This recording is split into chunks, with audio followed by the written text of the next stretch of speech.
Na nossa última aula de história, nós falamos sobre a Mesopotâmia. Falamos sobre o significado do termo Mesopotâmia, sobre a parte geográfica, o clima, a economia, a religião, vários aspectos no geral. E no final eu deixei uma pergunta. Já adivinhou qual vai ser o primeiro império que vai surgir na Mesopotâmia? Então vem comigo para descobrir.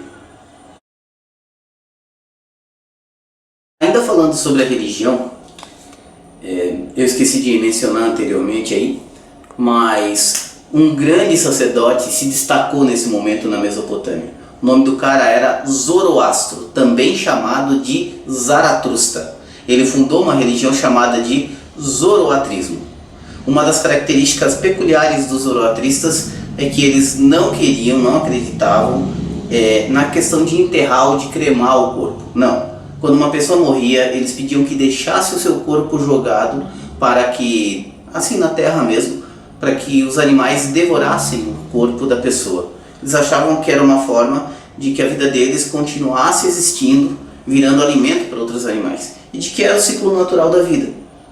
Então eles não queriam ser enterrados e não queriam ser cremados. A religião zoroastrista vai continuar mesmo depois da Mesopotâmia. Persas continuaram sendo, passou pela Idade Média e é possível talvez encontrar ainda hoje alguns zoroatristas aí pelo mundo. Bem, chegamos ao primeiro dos grandes impérios. Foram 5 povos que estabeleceram impérios na Mesopotâmia. O primeiro império ele surge de uma forma curiosa, porque quando se fala em império, normalmente o que vem na nossa cabeça é uma ideia de dominação, de tropas, de repressão. Esse primeiro império ele surgiu de uma forma natural e espontânea. Não houve uma dominação, ao contrário, as cidades queriam fazer parte do império. Por quê? Porque ele trouxe uma novidade, uma evolução tecnológica que todo mundo queria ter, que foi a invenção da escrita. O primeiro império então foi o Império dos Sumérios. Os sumérios inventaram a primeira escrita, chamada de escrita cuneiforme, ou seja, em forma de cunha. Não vamos pensar besteira, tá? Ou seja, você já viram aquela cunha que se coloca nas ferramentas, que parece um triângulozinho de madeira? Então eles faziam sinais na argila que pareciam como triângulos que eles iam juntando para formar as letras das palavras, os caracteres. Ela tinha 22 caracteres, bem parecido com o que nós temos hoje. E eles escreviam, ou seja, eles marcavam esses sinais nas placas de argila. Por causa dessa inovação tecnológica, todo mundo começou a se juntar e os sumérios acabaram dominando toda a região da Mesopotâmia. Não por muito tempo, mas tiveram uma grande influência e uma grande dominação. E assim foi o Império Sumério sobre a Mesopotâmia. Mas ele não vai durar muito tempo. Logo eles vão ser atacados e destruídos por um povo muito mais brutal. Os Acadianos. Chegaram então os Acadianos. Os Acadianos eram um povo bem mais violento. Muitos deles eram conhecidos como assassinos profissionais contratados para matar outras pessoas. E eles então dominaram os sumérios. E usaram essa tecnologia e a violência deles para expandir todo o império deles. Porém, por serem muito guerreiros, eles resolviam tudo na questão de duelos, assim, e o que fez que o império deles acabasse meio que implodindo. Ele não foi destruído de fora para dentro, mas de dentro mesmo para fora. O império não se organizava, não tinha muita estabilidade, o que facilitou que o império um pouco mais organizado rapidamente conseguisse derrubá-los e dominar toda a Mesopotâmia. O primeiro Império Babilônico. O Império Babilônico vai ser o primeiro império a burocratizar e a estatizar a questão da administração.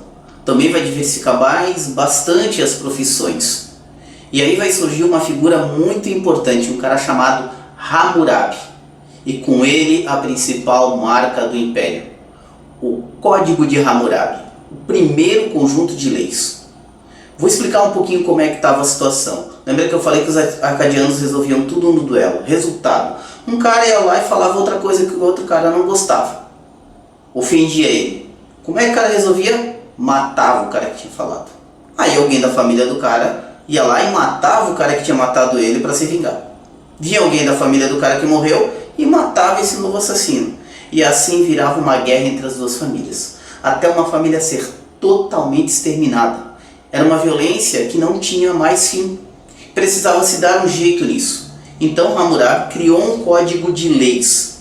Esse código é muito citado para quem é cristão e lê a Bíblia como a lei do talião, olho por olho, dente por dente. Ou seja, você vai sofrer uma punição na mesma proporção do crime que você cometeu.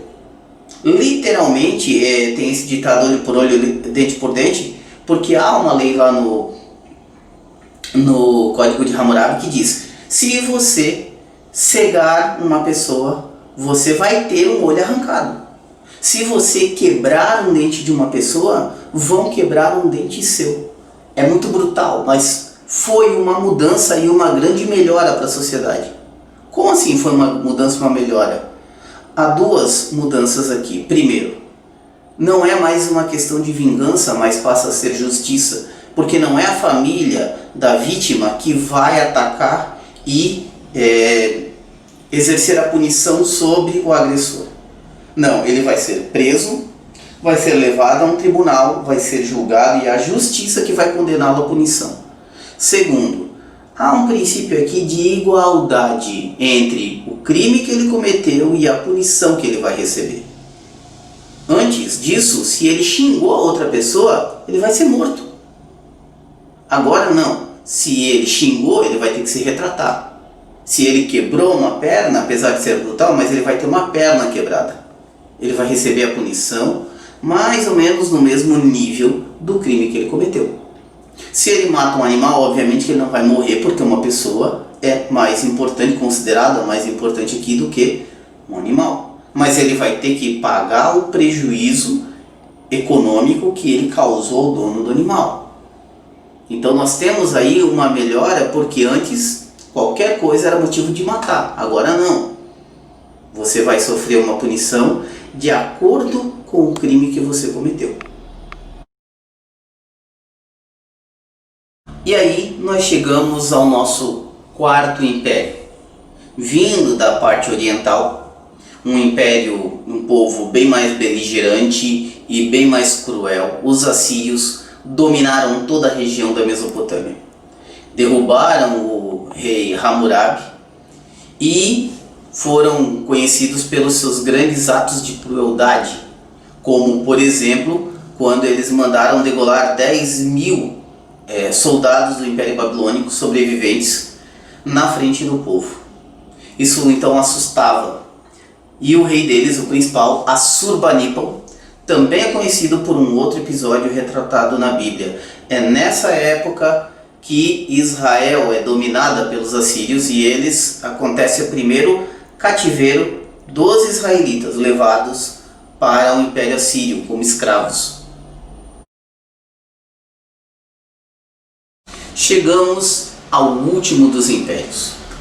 O Império Assírio, ele durou um pouco mais do que o Império Babilônico, mas acabou, por causa de muita crueldade, eclodindo aí várias revoltas. E um dos povos, uma das partes mais ao sul, que fazia parte do Império Babilônico, nunca aceitou a dominação.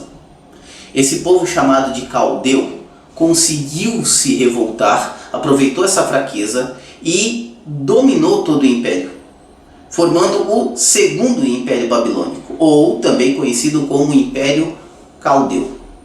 Daí vem um terceiro maior imperador aí com nome conhecido, Nabucodonosor, que fez o cativeiro do povo de Judá na Bíblia, que é a outra parte, a parte que ainda não tinha sido dominada. Primeiro foi a parte de Israel, agora é a parte de Judá que é levada como escravo para o cativeiro para a Babilônia. Neste Império de Nabucodonosor há outra coisa que nos chama muita atenção. Ele construiu os Jardins Suspensos da Babilônia, uma das 7 maravilhas do mundo antigo. Ele mandou trazer plantas de todos os lugares, vários lugares aí da região, e em cima de uma construção, construiu o primeiro conjunto de jardins artificiais que o mundo já presenciou. Por isso eram chamados de Jardins Suspensos da Babilônia. Logo depois, os babilônicos ou caldeus vão ser derrotados e conquistados pelos persas, e a Mesopotâmia nunca mais vai recuperar sua autonomia como um povo mesopotâmico mesmo. Vai viver sendo invadido e dominado por outros povos. E vamos começar a ver a influência desses povos, principalmente um povo que está na África se tornando forte, um grande outro império que vai surgir. Você tem ideia de qual é? Na próxima aula de história a gente fala disso.